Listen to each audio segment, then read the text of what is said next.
Distingués invités, mesdames et messieurs, je voudrais bien entendu commencer par vous remercier de votre présence pour avoir répondu à notre invitation à cette deuxième édition de la conférence sur le risque pays en République démocratique du Congo. Je voudrais aller droit au but pour épargner le temps. L'organisation de cette deuxième édition de la conférence témoigne d'abord de l'importance continue que nous accordons au dialogue que nous avons engagé il y a déjà plusieurs années à propos de la perception du risque de la RDC, avec une claire volonté d'entamer un exercice de transparence et d'évaluation. La première conférence organisée l'année dernière s'inscrivait notamment dans le contexte de l'obtention d'une notation inaugurale de l'agence régionale Bloomfield qui répond à ces deux enjeux. La transparence sur nos données économiques, financières et sociales et sur les politiques menées pour poursuivre leur amélioration et maintenir une dynamique positive, mais aussi l'évaluation de ces éléments pour obtenir une notation sur notre profil de risque. Et l'année dernière, l'agence nous attribuait une notation de crédit triple B que nous maintenons cette année. Nos initiatives en termes de transparence et d'évaluation s'effectuent également avec les agences Standard & Poor's et Moody's.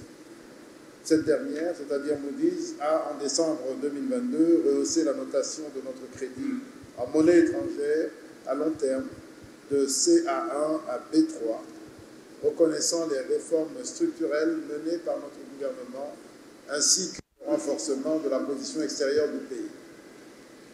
Ainsi, en moins d'un an, la République démocratique du Congo a bénéficié de 2 rehaussements de sa notation par Standard & Poor's et Moody's. Et nous sommes aujourd'hui totalement disposés à nous livrer au même exercice avec d'autres agences de notation d'envergure mondiale. Par ailleurs, nous nous engageons également dans ce type d'initiative avec les acteurs économiques nationaux. C'est la raison de notre rencontre aujourd'hui. Son Excellence, Monsieur le Président de la République, a présenté début juin les résultats de la première enquête du baromètre national du climat des affaires qui permet d'obtenir l'évaluation du climat des affaires dans notre pays par les acteurs économiques et en toute transparence.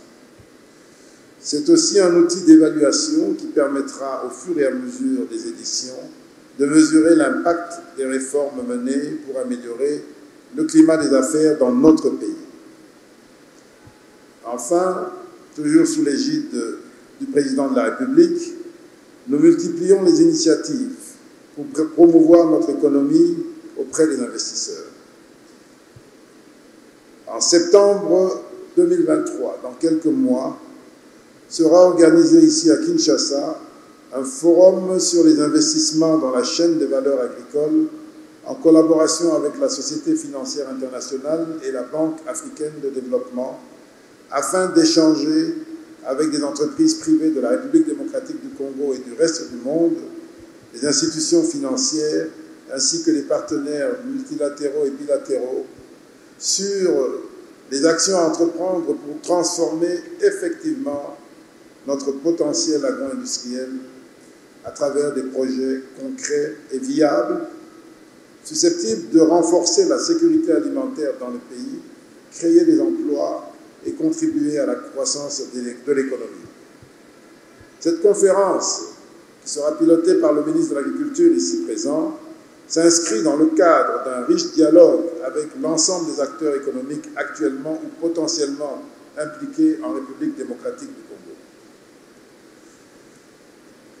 Puisqu'il s'agit d'un dialogue, cette conférence,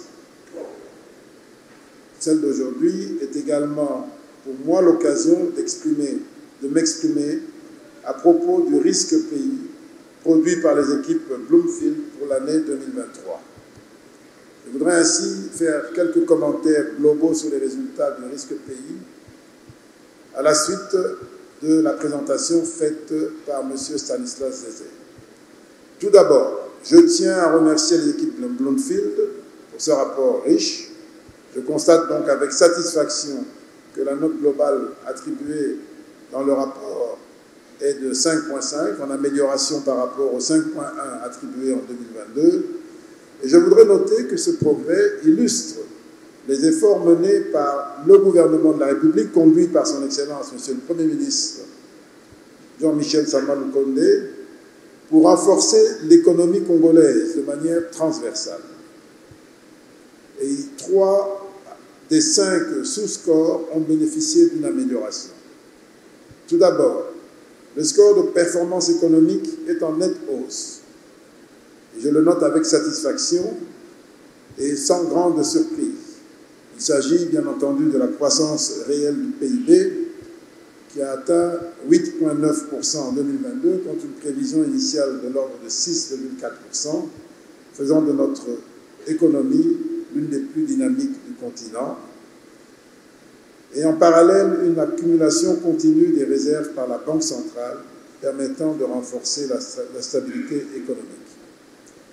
S'il est vrai que l'on peut regretter que l'économie demeure extrêmement concentrée, portée par le secteur minier, il faut quand même noter une évolution positive de la croissance du secteur non minier et à la lumière des progrès entrepris et des projets en cours, il y a lieu d'espérer que l'accélération de la croissance du secteur non minier va permettre un début de changement de structure de notre économie. Aussi, le score de stabilité financière est également en hausse. Il s'agit bien entendu de 2022.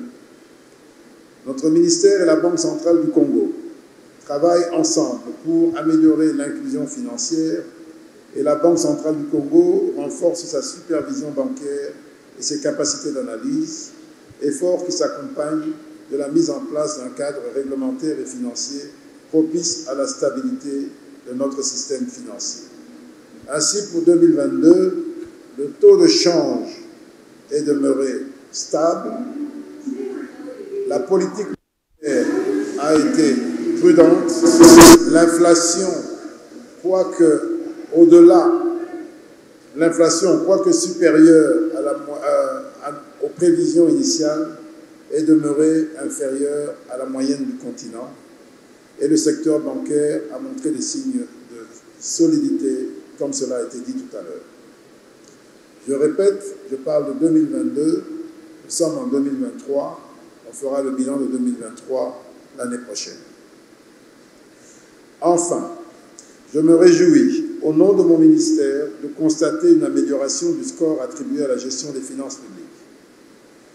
Effectivement, le pari d'un budget en augmentation n'était pas gagné d'avance, mais nous avons réussi dans son exécution à aller au-delà des prévisions budgétaires qui étaient déjà en augmentation. Et nous avons, au courant de l'année 2022, préparé une loi de finances 2023 en cours de réalisation, le tout s'appuyant sur des réformes, sur un agenda ambitieux de réforme des finances publiques en progression satisfaisante. Pour ceux qui étaient présents l'année dernière, j'avais précisément relevé ce point, considérant que l'amélioration de la gestion des finances publiques était justifiée au vu des nombreuses réformes mises en œuvre, en cours et prévues. Les efforts se poursuivent en vue d'une amélioration continue de la gestion des finances publiques à travers la mise en œuvre de notre plan stratégique 2022-2028. En plus d'être un exercice de notation, le rapport est une source riche d'informations sur les stratégies menées par notre gouvernement pour le développement socio-économique de la République démocratique du Congo. En ce sens, le rapport est particulièrement pertinent dans sa revue du secteur agricole. Au-delà de la reconnaissance du potentiel conséquent du secteur extractif dans le contexte de la transition énergétique, les équipes Bloomfield se sont intéressées au secteur agricole et elles ont fourni une revue complète de ce secteur qui représente une opportunité de croissance économique inouïe, de diversification et de diminution de nos vulnérabilités. Je me réjouis de constater l'importance accordée à ce secteur dans le rapport qui reflète notre vision pour le secteur, car il s'agit bien de l'avenir de la RDC. Nous avons un potentiel agricole et halieutique considérable.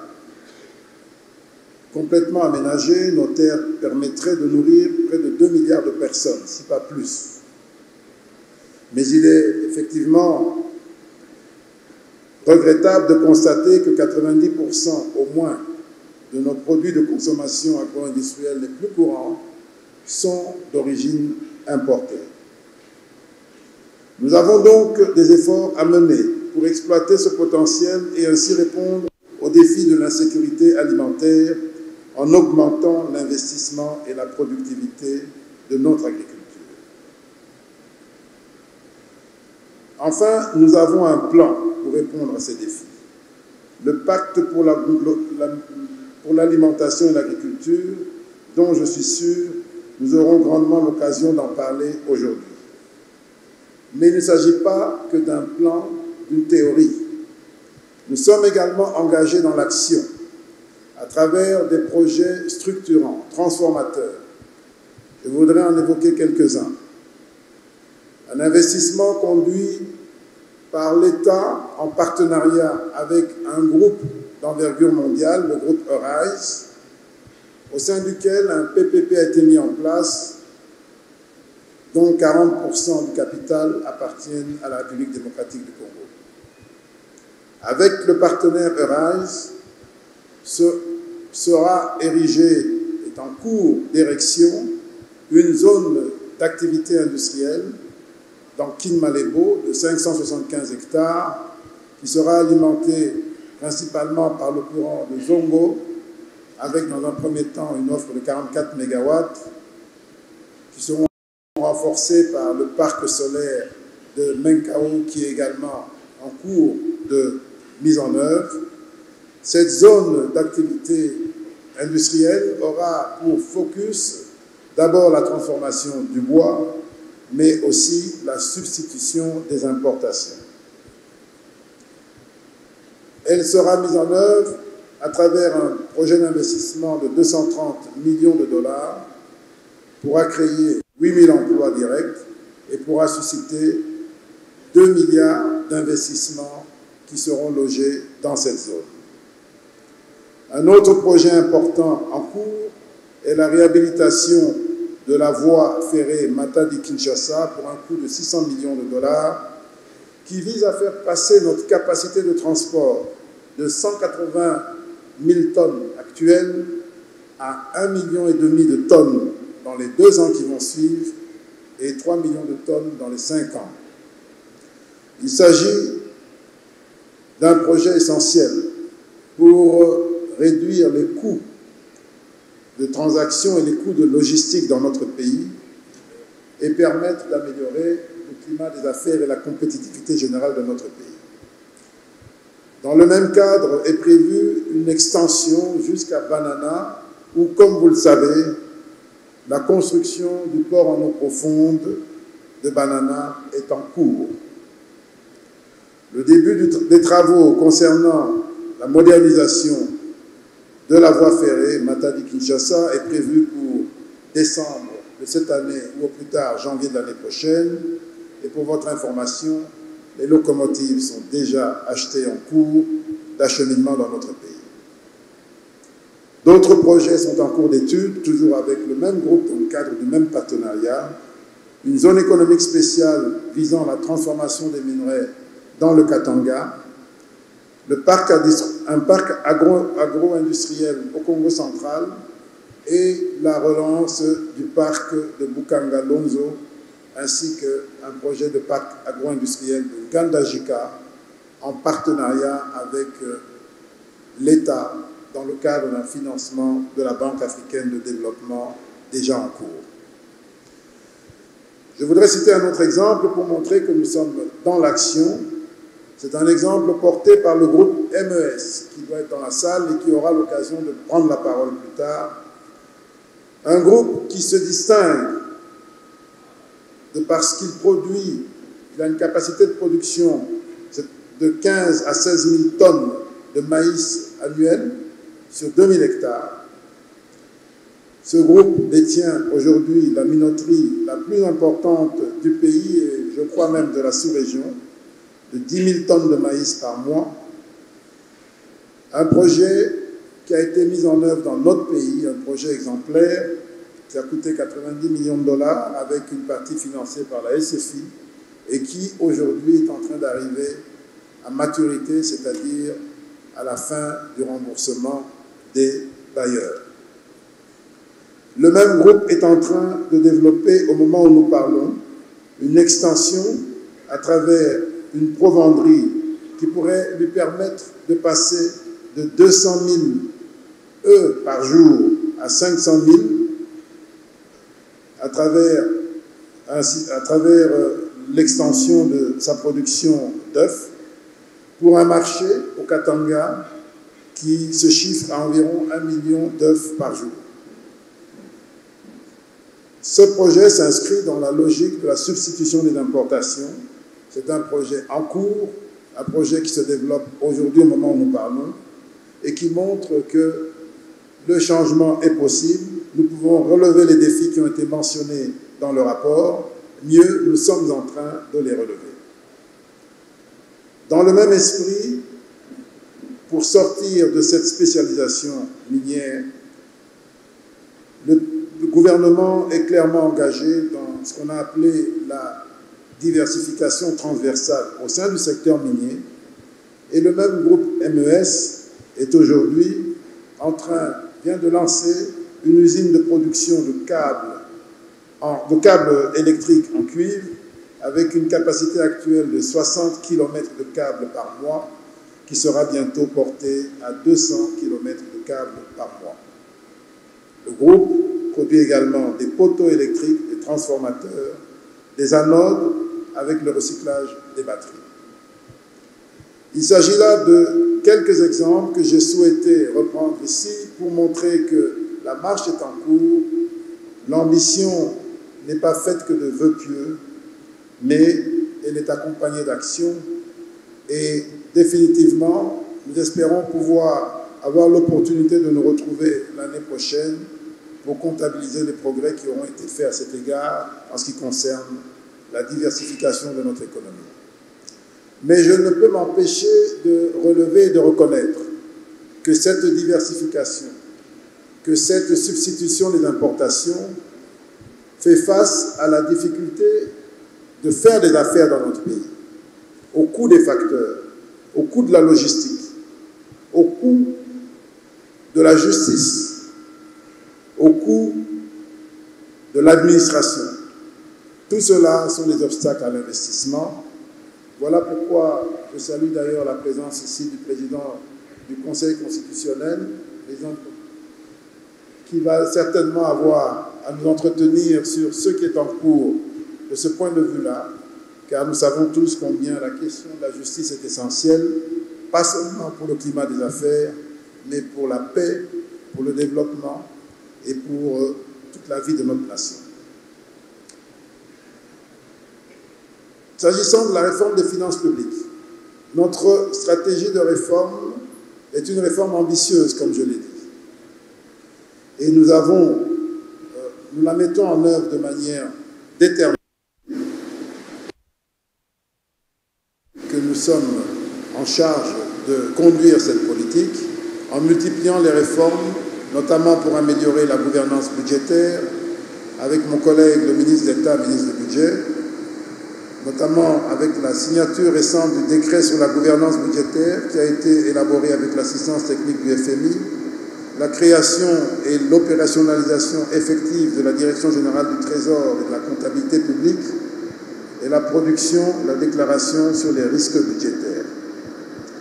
Nous poursuivons notre effort de numérisation des régies financières qui, je l'espère, va réduire les contacts physiques entre le contribuable et l'administration et va donc nous aider à réduire les faits de corruption, de harcèlement et de diverses pratiques qui gênent la bonne marche des affaires.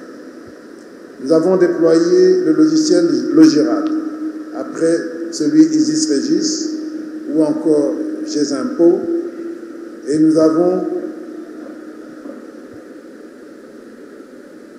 récemment, le chef du gouvernement a procédé à la signature du décret portant institution de la facture normalisée et des modalités de mise en œuvre des dispositifs électroniques fiscaux.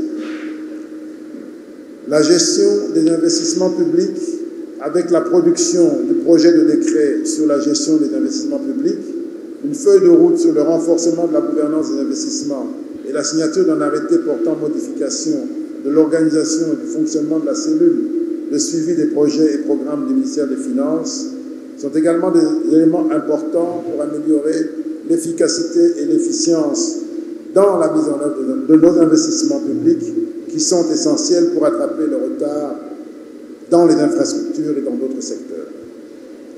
Je voudrais également noter à propos des investissements publics que nous poursuivons notre effort visant à accroître l'effort d'investissement dans l'affectation des ressources publiques. En 2019, 8% des ressources propres du Trésor avaient été affectées à l'investissement. En 2020, année particulière frappée par la crise Covid, nous sommes descendus à 4%. En 2021, nous sommes remontés à 10% et en 2022 à 11%. Si on y ajoute les investissements publics financés par les ressources extérieures, nous avons dépassé les 15% en 2022 et nous espérons faire autant ou davantage en 2023. Ces chiffres, pour vous donner une idée, tranchent avec les résultats obtenus en 2018, en 2017 et les années précédentes, où l'investissement public atteignait difficilement 1 à 2% des ressources propres mobilisées par le Trésor. Cela pour traduire combien la gouvernance conduite par le gouvernement Sama Lukonde se préoccupe de préparer l'avenir à travers l'investissement. Comme je l'ai dit l'année dernière, ce rapport nous permet de dire ce que l'on fait. C'est à nous de suivre en faisant ce que l'on dit. C'est ce qui a été fait par la mise en œuvre effective de ces réformes sur les finances publiques. S'agissant du climat des affaires, il est bien entendu au cœur de nos priorités. Le rapport reconnaît les efforts effectués dans ce sens. La création du guichet unique de délivrance du permis de construire, la suppression des taxes jugées arbitraires, la mise en place du baromètre national sur le climat des affaires.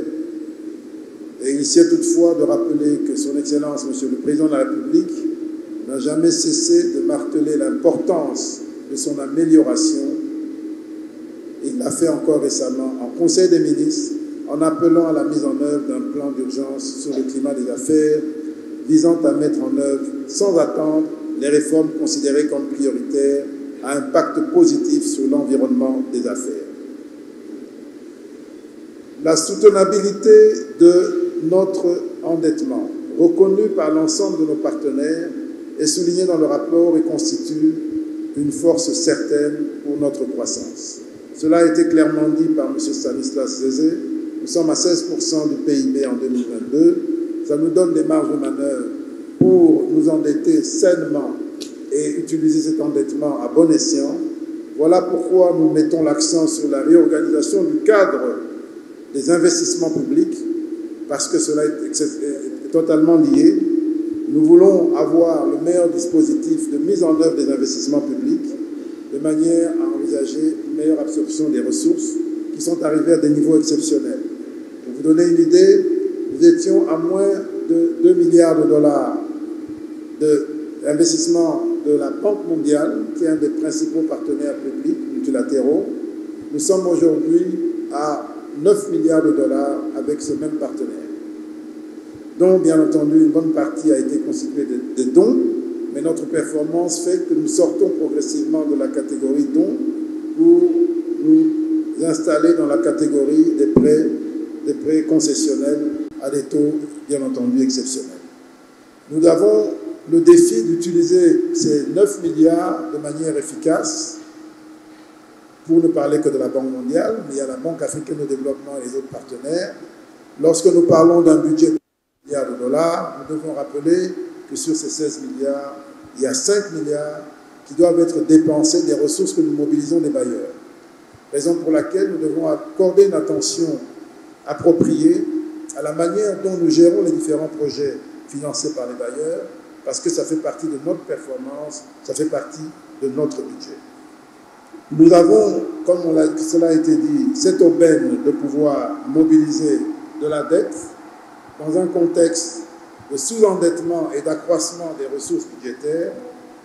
Toutefois, cela demeure fait avec prudence et responsabilité et nos nouveaux endettements se font à des conditions favorables, comme je viens de le dire. Enfin, les efforts de notre gouvernement en termes de développement social, sous l'égide du président de la République, chef de l'État, sont également présentés dans le rapport. L'investissement dans les infrastructures sociales pour une croissance inclusive et équitable, le plan de développement local des 145 territoires en sont une illustration. L'amélioration du système éducatif, reconnue par les équipes Bloomfield, est aujourd'hui un élément essentiel de notre engagement sur le terrain social. La politique de la gratuité dans l'enseignement primaire, la progression du financement de l'éducation, la sensibilisation en faveur de l'enseignement national. En termes de perspective, l'éducation secondaire, technique et professionnelle, gratuite autant que possible, fait partie des concentrations qui vont nous occuper dans les années qui viennent. S'agissant de la gratuité dans le primaire, on ne l'a pas assez dit, il s'agit d'un élément essentiel pour préparer ce pays au défi de demain, celui de la diversification, celui de l'industrialisation, à travers des ressources humaines bien préparées. Nous sommes dans les fondations. L'effort fait depuis 2019, année de mise en vigueur de la gratuité, nous permet de relever quelques changements importants. Nombre d'écoles. Avant la gratuité, 41 739 écoles. Après la mise en œuvre, aujourd'hui, 64 889 écoles. Augmentation, 23 000 écoles. Nombre d'élèves dans les écoles primaires publiques. 14,3 millions avant la gratuité, 17,9 millions aujourd'hui, augmentation 3,6. Et si on considère qu'il y en a qui entrent et qui sortent, nous avons aujourd'hui 5 millions d'élèves supplémentaires qui ont eu accès à l'école primaire et qu'ils n'auraient pas eu s'il n'y avait pas eu la gratuité. Nombre d'agents, 410 000 avant la gratuité, 676 000 aujourd'hui. Enveloppe salariale mensuelle, 70 milliards avant la gratuité, 233 milliards aujourd'hui, soit une augmentation de 233%. Salaire moyen des enseignants maternels et primaires. Avant la gratuité, il variait de 155 000 francs à 168 000 francs. Aujourd'hui, il varie de 263 000 francs à 461 000 francs. C'est une augmentation significative qui va jusqu'à 174%. Il en est de même des frais de fonctionnement pour les écoles. Ceci était de 45 000 francs avant la gratuité. Et aujourd'hui, par école, il varie de 200 000 francs à 2 450 000 francs pour les écoles de prestige. Tout cela montre l'engagement au plus haut niveau pour les droits humains, pour la préparation de notre capital humain en vue de relever les défis du du développement. Je crois fermement que l'ensemble de nos efforts continueront de porter leurs fruits pour alimenter la réalisation de nos objectifs de lutte contre la pauvreté et de développement social.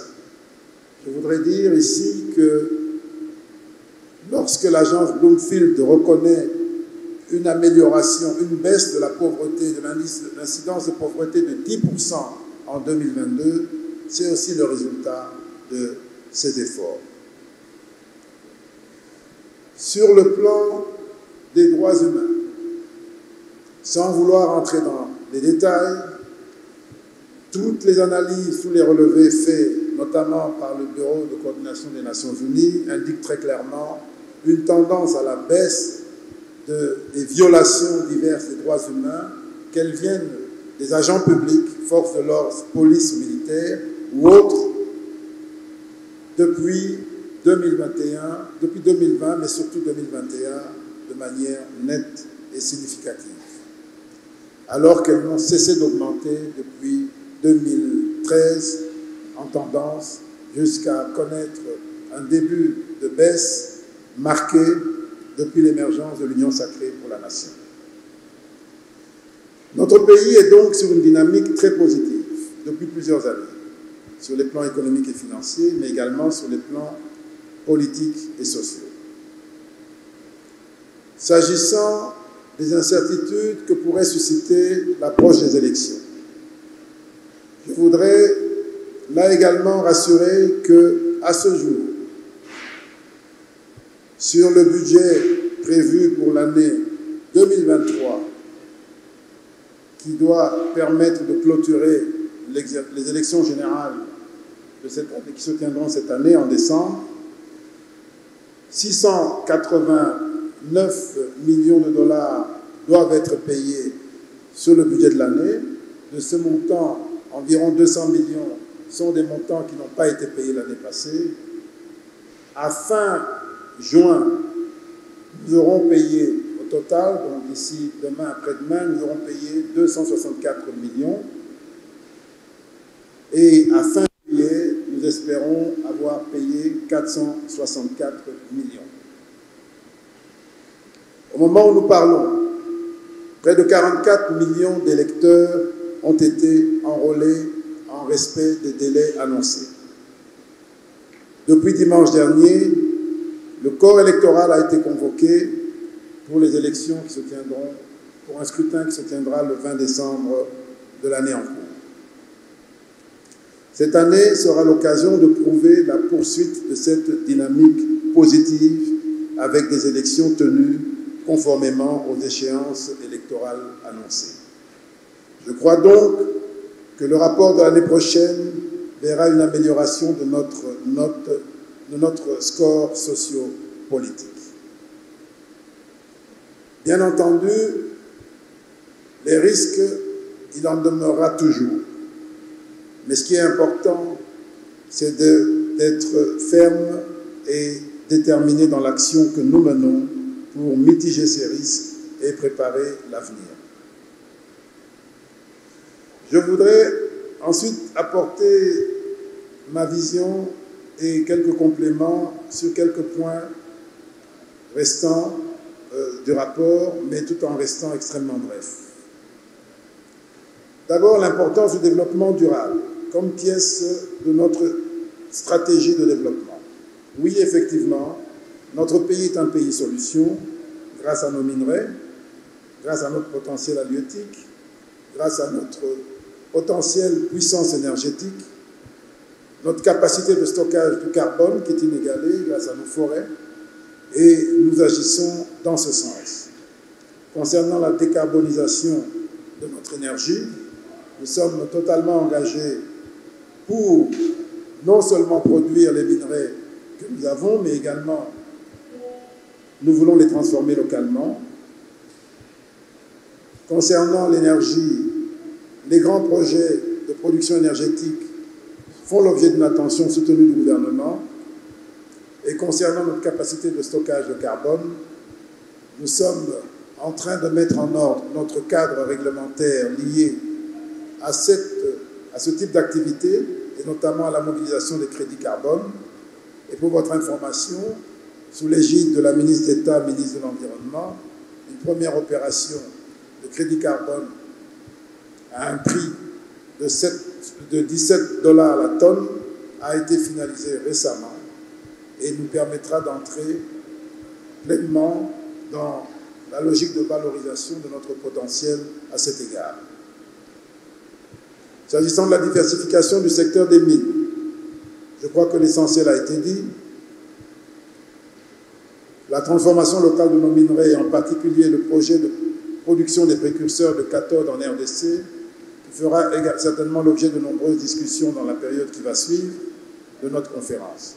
De l'autre côté, la diversification de nos minerais avec le développement du secteur aurifère, celui des diamants, des minerais appelés 3T, coltan, étain et tungstène, ou encore le lithium, avec une poursuite renforcée des efforts de recherche géologique. Pour votre information, s'agissant de l'or et des 3T, nous avons également, en tant que gouvernement, établi une JV avec un partenaire que vous connaissez, qui sera certainement parmi les orateurs, Primera Gold, qui nous permet aujourd'hui de sécuriser une production d'or qui, jusqu'à présent, existait mais n'apparaissait nulle part. Bientôt, cela va donner lieu à la création d'une fonderie, d'une raffinerie. Et nous avons également pour ambition de mieux maîtriser la production des 3T, coltan, étain et tungstène, avec un projet très court qui va intervenir dans les prochaines semaines, qui vise à entamer la transformation de ces minerais sur notre territoire. Il s'agit là donc d'un modèle de passage du secteur minier au secteur industriel par la transformation de ces produits miniers. Je sais que le panel d'aujourd'hui sera l'occasion de revenir en détail sur ces différents points et donc je ne vais pas aller plus loin. S'agissant des efforts menés en matière de supervision bancaire, la nouvelle loi bancaire a été promulguée en décembre 2022 et elle renforce singulièrement la stabilité financière et la capacité de supervision bancaire par la Banque centrale du Congo. Elle donne une attribution claire de la responsabilité de la supervision bancaire à la Banque centrale. Elle permet de renforcer les dispositions macro-prudentielles avec l'exigence pour les banques d'adhérer à un système de garantie des dépôts, une innovation qui s'est longtemps fait attendre, l'exigence pour les banques d'élaborer un plan préventif de redressement, et nous avons également dans nos tiroirs le projet de loi portant création d'un bureau d'information sur le crédit pour renforcer la stabilité financière. S'agissant toujours de la stabilité financière, c'est quand même important de noter la manière avec laquelle le gouvernement et la Banque centrale ont réussi à sauver une banque en difficulté, Afriland, qui aujourd'hui approche le bout du tunnel grâce à une action volontariste et prudente qui tranche avec des situations dramatiques qu'on a connues dans ce pays avec d'autres institutions de crédit. L'accumulation historique des réserves internationales, je ne vais pas y revenir, cela a été dit, même si, permettez-moi de faire un commentaire sur la difficulté qu'il y a à accumuler des réserves internationales à la Banque centrale dans une économie qui est extrêmement dollarisée. Cela pose le problème de la dollarisation qui a été présentée comme une gangrène par Stanislas Zézé. Et nous devons nous poser la question tous ensemble de ce que nous voulons. Est-ce que nous voulons dédollariser l'économie? Qu'est-ce que cela implique comme effort et comme sacrifice? Ou est-ce que nous avons fait le choix d'oublier notre monnaie et d'aller à 100% sur le dollar américain, ce qui peut aussi théoriquement exister comme choix, mais que nous ne conseillons pas à ce stade. Et donc, nous allons avoir à faire face à ce défi parce que nous avons quand même près de 90% de la monnaie utilisée qui est aujourd'hui en dollars américains. Enfin, le dialogue avec nos partenaires internationaux demeure important. Le programme avec le FMI qui se poursuit. Aujourd'hui sera délibéré au conseil d'administration du FMI le sort de la 4e revue de ce programme, que j'espère sera satisfaisant. Ça nous amène vers la 5e revue, et comme vous le savez, la 5e revue pour la RDC a une connotation particulière parce que nous devons réussir la 5e revue pour briser les démons du passé. Avec la Banque mondiale, j'ai déjà parlé des accroissements extraordinaires de l'engagement de cette banque en RDC, grâce à laquelle nous avons réussi le pari de la gratuité de l'éducation, qui est un élément essentiel dans les vecteurs qui permettent de réduire la pauvreté dans notre pays. Nous avons, en 2022, réussi à mobiliser pour la première fois depuis 15 ans un appui budgétaire de 250 millions et nous avons, pour cette année, réussi à mobiliser un appui budgétaire de 500 millions. Tous ces efforts sont accompagnés de réformes essentielles visant à améliorer notre pays, la gestion de nos entreprises, la gestion de notre secteur forestier et autres. L'appui renforcé de la Banque africaine de développement, avec laquelle nous collaborons dans le cadre du pacte pour l'alimentation et l'agriculture, est également un élément important de notre dialogue avec nos partenaires. Le renforcement de la coopération régionale avec le Botswana dans le diamant, avec la Zambie dans la transformation de nos minerais et avec d'autres, nous permettent de développer tous ces secteurs. Le développement de nos relations diplomatiques internationales, avec récemment la visite en Chine de son Excellence Monsieur le Président de la République, pour apporter une relation plus transparente, plus équitable, d'égal à égal. La venue récente du président Macron, accompagnée d'une forte délégation de l'Union européenne à Kinshasa en mars 2023, ainsi que la visite du secrétaire d'État américain, M. Anthony Blinken en août 2022, la signature de partenariats avec les Émirats arabes unis, comme cela a été dit, avec le Japon dans le secteur minier, notre engagement à travers la SADC, comme le sommet qui s'est tenu à Kinshasa en août 2022, les Jeux de la francophonie qui démarreront dans quelques jours, à la fin du mois de juillet, la pré-COP que nous avons organisée avec succès en octobre 2022 à Kinshasa, tout cela témoigne de l'ouverture de la RDC, de son engagement à l'échelle des nations et de sa volonté de jouer sa partition consciente de ce qu'elle représente en enjeux économiques, en enjeux divers, dans le concert des nations.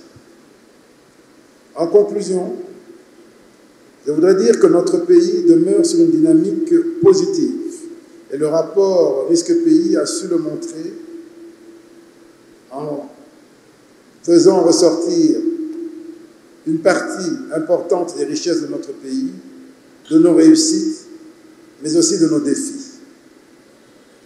Je laisse à présent la parole à ceux qui vont suivre après l'allocution du chef de gouvernement, afin que des débats plus approfondis puissent intervenir dans les différents domaines, notamment la performance, la diversification économique et le climat des affaires, les sociétés du portefeuille, essentielles pour relever les défis de l'environnement des affaires et autres, l'agriculture, comme je l'ai dit, les mines. J'espère que les discussions seront riches, engagées et ouvertes. Nous les voulons ouvertes pour pouvoir avancer, afin d'alimenter la réflexion de notre pays sur ces thématiques dont l'importance n'est plus à prouver. Mais avant cela, permettez-moi une dernière fois de remercier M. Stanislas Zézé et les équipes de Bloomfield pour ce rapport. La notation et le contenu sont une illustration de la politique active menée par notre gouvernement, avec une capacité de mise en œuvre des réformes, des plans stratégiques, ainsi que l'obtention de résultats concrets. Je me réjouis de l'organisation de tels événements, discuter de ce qui a été fait, de ce qui reste à faire pour l'essentiel, dans les processus de développement socio-économique d'un pays. Je voudrais remercier l'ensemble de nos sponsors, que je ne citerai pas, et je voudrais, last but not least, remercier son Excellence, Monsieur le Premier ministre, chef du gouvernement, pour avoir fait l'effort de présider cette cérémonie alors qu'il est rentré il y a à peine quelques heures de Paris où il représentait notre pays à une importante réunion internationale. Je vous remercie pour votre aimable attention.